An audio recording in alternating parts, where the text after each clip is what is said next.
बिस्मिल्लाहिर्रहमानिर्रहीम। अस्सलाम वालेकुम। वर्ड एकेडमी की तरफ से आपको खुशामदीद कहते हैं।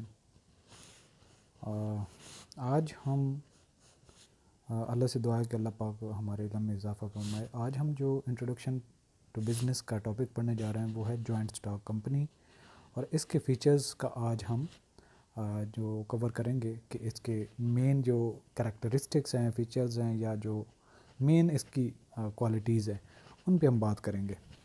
तो जॉइंट स्टॉक कंपनी इटसेल्फ है क्या? अगर आप नाम पे गौर करें तो जॉइंट मीन के जहाँ पे कई सारी जो चीज़ें इन्वॉल्व होती हैं उसको जॉइंटली हम कहते हैं। अब स्टॉक की अगर हम बात करें तो इसको हम शेयर्स कह सकते हैं, ठीक है जी, जो कि शेयर्स है। अब कंपनी मीन के लोगों का एक मजमा, यानी कि लोगों का एक ऐसा मजमा जहाँ पे मुख्तलिफ लोग हमारे पास हों और उनके स्टॉक्स हों। तो यानी कि ये एक ऐसा फोरम है जहाँ पे मुख्तलिफ लोग होते हैं और उन्होंने अपने स्टॉक इन्वेस्ट किए होते हैं। तो स्टॉक इटसेल्फ क्या है? स्टॉक एक सर्टिफिकेट होता है जिसको आप शेयर भी कह सकते हैं, जो कि कंपनी इशू करती है किसको? उस पर्सन को जिसने इसको पैसे दिए हों, उस पैसे लेने के बदले में एक स्टॉक दे देता है, सर्टिफिकेट दे देता है। तो ऐसे स्टॉक्स जो लोगों को दिए गए हों और उन्होंने एक जगह पे फंड्स को इकट्ठे किया हो और वहाँ पे कोई एक थर्ड बॉडी हो जिसको मैनेजमेंट कहते हैं, तो मैनेजमेंट उन फंड्स को अच्छे सोर्स पे यूज़ करती है, इस्तेमाल करती है, इन्वेस्ट करती है, जहाँ से रिटर्न होता है, प्रॉफिट होता है, और जितना भी जिसने पैसा लगाया होता है उनके एक तो शेयर्स की कीमत बढ़ती है, दूसरा उनको प्रॉफिट होता है। तो ये होता है overall operation of the joint stock company. तो अगर हम जॉइंट स्टॉक कंपनी का कहें कंपैरिजन, तो ये जो सोल प्रोप्राइटरशिप है उसमें एक अकेला बिजनेसमैन होता है, और पार्टनरशिप जो होती है वो दो या उससे ज़्यादा लोग होते हैं। अगर बैंकिंग की जो बिज़नेस है उसमें 10 होती है, और अगर नॉन बैंकिंग है तो 20 उसकी तादाद होती है। जबकि हम इसकी अगर बात करें जॉइंट स्टॉक कंपनी में, तो इसमें तादाद ज़्यादा होती है। सम टाइम लिमिटेड कंपनीज़ होती हैं, उनमें कम अज़ कम 2 मेंबर होने चाहिए, ज़्यादा से ज़्यादा 50 होते हैं। और अगर पब्लिक कंपनी हो तो उसमें कम अज़ कम जो मेंबर्स की तादाद है वो 7, और ज़्यादा से ज़्यादा कोई तादाद नहीं होती। तो ये कंपनीज़ ऑर्डिनेंस 1984 बेसिकली जो है उसके ज़रिए से ये कंपनीज़ बनती हैं। अब ये टाइम टू टाइम अपडेट होता रहता है। कंपनीज़ ऑर्डिनेंस 1984 जो है, इसमें अमेंडमेंट्स आती रहती हैं, तो उसको एक्ट का नाम आप मुख्तलिफ हो सकता है। अब 2017 में भी आया था, और सो ऑन, उसमें अमेंडमेंट्स आती रहती हैं, लेकिन बेसिक वही चीज़ें हैं जो 1984 में, और उसमें कुछ जिस तरीके से एक लॉ में अमेंडमेंट आती है वो सो आती रहती है। तो अगर हम डेफिनेशन की तरफ जाएं तो जॉइंट स्टॉक कंपनी की जैसी मैंने आपको बातें बताई हैं वो इसमें सारी को, ये क्या है? May be defined as association of person. जैसे कि मैंने कहा कि ये लोग इकट्ठे हो जाएं तो उसको हम एसोसिएशन ऑफ पर्सन कहते हैं। किस मकसद के लिए? ताकि इससे प्रॉफिट अर्न करें। तो मैंने वो तारफ़ में आपको बताया। दूसरी डेफिनेशन क्या कहती है? Corporation by nature is an artificial person. यानी कि जो कंपनी होती है इसकी अपनी एक पहचान होती है, और उसमें जो लोगों ने इन्वेस्ट किया होता है वो उससे अलग होते हैं। यानी कि उन्होंने उसमें से अपना जो पैसा लगाया होता है वो ले भी सकते हैं, और उन्होंने उनसे प्रॉफिट लेना होता है। तो ये जितने भी इसके इन्वेस्टर्स होते हैं ये इनकी पहचान अलग होती है और ये कंपनी अलग होती है। तो ये क्रिएटेड और authorise by the legal statue और फॉर सम स्पेसिफिक पर्पज़। तो हर कंपनी का एक स्पेसिफिक पर्पज़ होता है।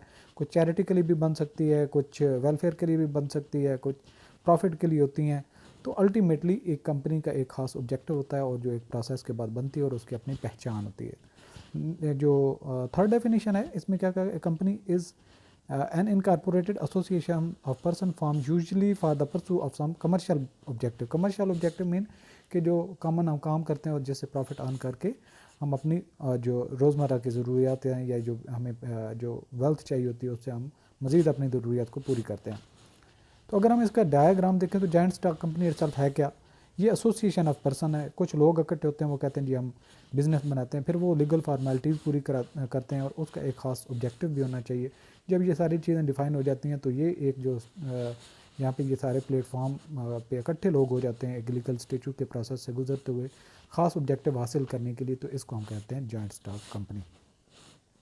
अगर हम फीचर्स की बात करें तो आप टेक्स्ट खुद पढ़ते जाइएगा, मैं सिर्फ आपको इसकी थोड़ी सी आसान जो है वो डिटेल बताता जाऊँगा। ये क्रिएशन ऑफ लॉ यानी कि एक सोल प्रोप्राइटरशिप या पार्टनरशिप बिजनेस है, तो उसमें ज़रूरी नहीं है कि आप जो है वो कोई लॉ फॉलो करें, बल्कि एक पैटर्न है उसको आपने फॉलो करना होता है।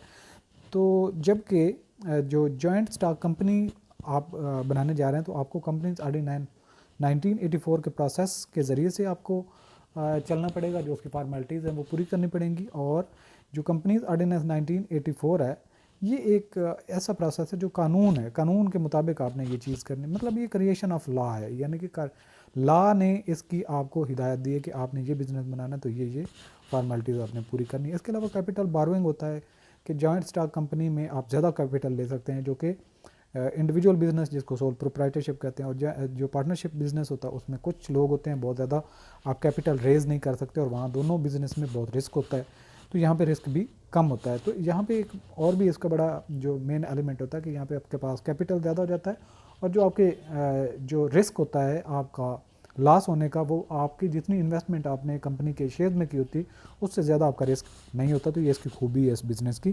तो सेपरेट लीगल एंटिटी है, यानी कि जो इसमें इन्वेस्टर्स हैं वो उससे अलग होते हैं, और इसकी अपनी पहचान होती है, इसका एक अपना नाम होता है, अपने नाम से ये मुख्तलिफ जो चीज़ें हैं डील कर सकता है थ्रू अपनी मैनेजमेंट। ये जो इसका हेड ऑफ होता है, चीफ एग्जीक्यूटिव ऑफिसर हो सकता है, या फिर जीएम हो सकता है, जो भी हो उसको नाम देते हैं आप। अच्छा, इसके बाद है लीगल पर्सन, यानी कि जिस तरीके से एक इंसान होता है, इस तरह कंपनी की भी अपनी एक पहचान होती है, नाम होता है, इसकी अपनी स्टैंप होती है।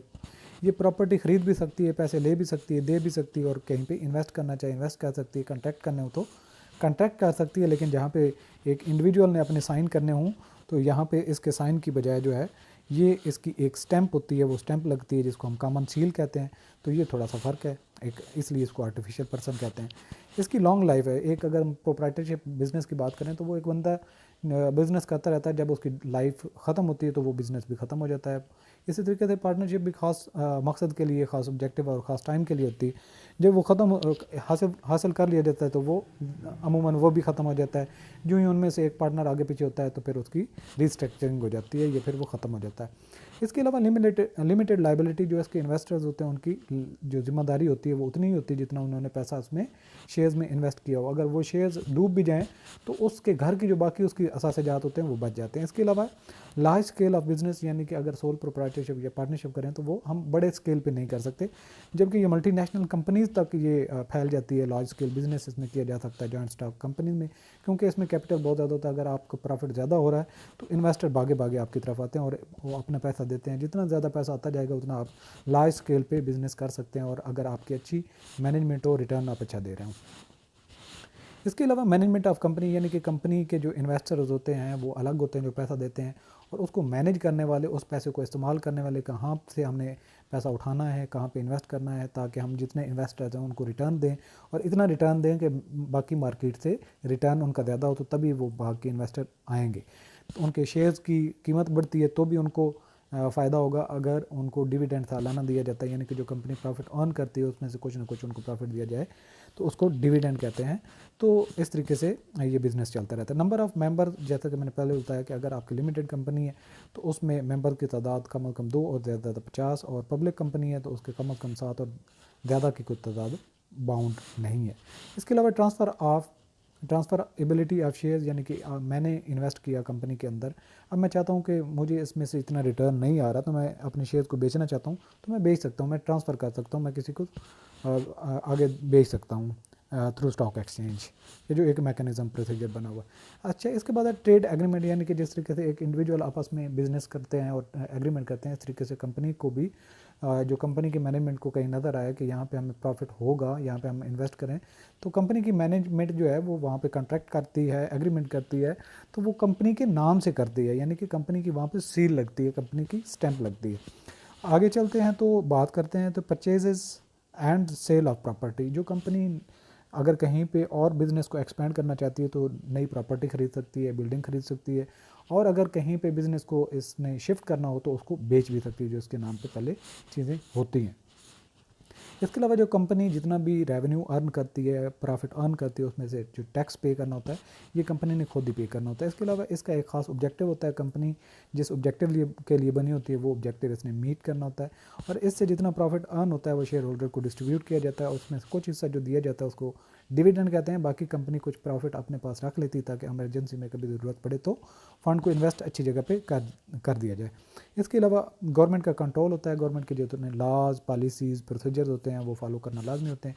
ये नहीं होता कि अंधाधुंध जो है वो सोसाइटी को ख़राब करे या कॉरपोरेट सोशल रिस्पॉन्सिबिलिटी को इग्नोर करते हुए लोगों की जानों को नुकसान होता जाए धुआं की वजह से या केमिकल की वजह से। तो इसलिए गवर्नमेंट का जो कंट्रोल होता है, टैक्सेस वगैरह कलेक्ट करने होते हैं, बिजनेस वो करना होता है जो लीगल हो। तो जितने भी गवर्नमेंट की हिदायत या फिर लॉज होते हैं उनको ओबे करना इसका ज़रूरी होता है। इसके अलावा इजी मोड ऑफ इन्वेस्टमेंट, यानी कि अगर आप इसको कंपनी में इन्वेस्ट करना चाहते हैं तो आप सिंपली पैसा लगाएं और उसके स्टॉक्स खरीद लें। अगर आप 10,000 लगाना चाहते हैं 100 बिस्मिल्लाह 10,000 लगा लें। अदरवाइज़ आप 5,000 10,000 का बिज़नेस नहीं कर सकते या उसमें से आप रिटर्न नहीं हासिल कर सकते। लेकिन आप किसी कंपनी के शेयर में अगर 10,000 10 लाख 10 करोड़ जितना भी इन्वेस्ट करना चाहते हैं आप कर सकते हैं, यानी कि ईजी मोड ऑफ इन्वेस्टमेंट होता है, ये प्रोवाइड करती है शेयर्स की शक्ल में। इसके अलावा इसकी अपनी कॉमन सेल, जैसा कि मैंने पहले कहा कि एक ज़िंदा इंसान जो होता है वो अपने साइन करता है, जबकि अगर हम बिज़नेस की बात करें तो वो एक उसकी कॉमन सील होता है, यानी कि कंपनी का एक नाम आएगा, उसका एड्रेस वगैरह जो भी उसकी जो डिटेल होगी वो स्टैम्प एक बनी होती है, तो उसको हम कॉमन सील कहते हैं। तो आज का लेक्चर यहाँ पे ख़त्म करते हैं। उम्मीद करता हूँ कि आपको अंडरस्टैंडिंग हुई होगी। अगर आपका कोई क्वेश्चन हो तो आप हमें कमेंट्स कर सकते हैं। Thanks for watching.